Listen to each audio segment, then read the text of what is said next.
Crunch and the Bigfoot truck. Scott Stevens is trying to get a monkey off his back. He's been on his head a whole lot this year, so we're going to have to be watching him. But right now, all eyes on the new truck, the Snakebite. And speaking of eyes on, look what happened earlier today. This was in qualifying. He's against the clock right now, and he gets in trouble off that second jump, the second set of cars. But watch him power out. Throttle up, pulls it out.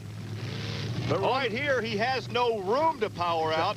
He can't use the throttle. Look what happened. That's the short area we're talking about. If he had had 20 more feet before the pole, look right in the middle of the truck. There's a big pole there.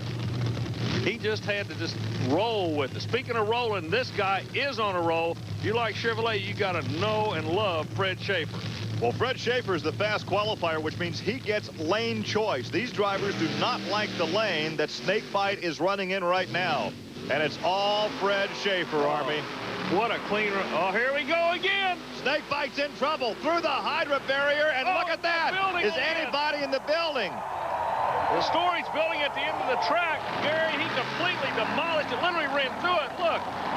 There's a chest freezer that he's on top, and of course the fans are on their feet right now, showing concern as the safety crew members are over there, one checking on the driver and making sure no one was inside that storage unit. Let's watch again. Let's see where he gets in trouble. Once again, a short shutdown area. Short shutdown area. The problem comes at the end of the run with the back of the truck. I want you to notice when he lands down, he'll basically what we call spring the back up. See, now he's on the nose. The back comes down. Notice the rear wheel's turning. He is just along for the ride. I wonder why they didn't hit the kill box to shut him off, though. He goes right through the hydro barriers. They basically would have done their job had the truck not been under a throttle-up condition, Gary. Well, we are being told now that there was no one in that storage area. No one injured. The driver is okay. Colt Cobra a bit stunned, we are being told. Now he climbs out, and you can see how slowly he comes out. At this point, any driver in motorsports starts to collect his thoughts. Exactly. Starts to clear the cobwebs out of the head, to assess the damage, and try to go back and reassess what happened. Well, he's coming out. First thing he did was look at the GTS fiberglass body to make sure it's okay. It's amazing. It was not torn up that much, but that truck really had an impact. That freezer must weigh about 2,000 pounds, and it just leaked right on top of it.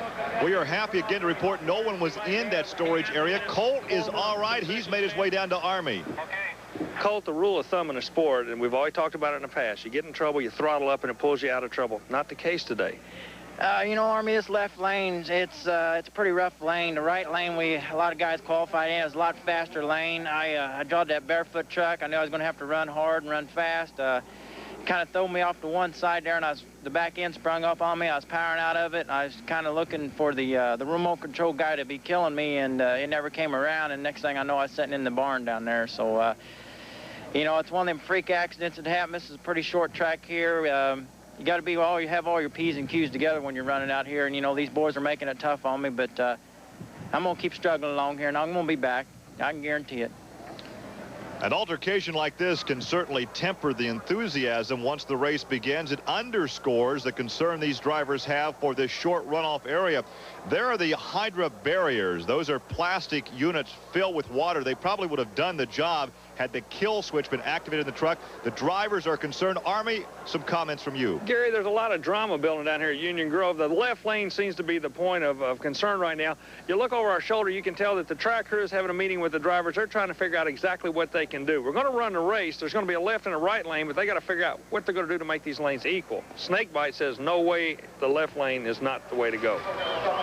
Of course, the fast qualifier in each run would have lane choice. He would take that driver's side right lane as we look at Snakebite, the truck, setting on top of the debris as Colt Cobra walks away. More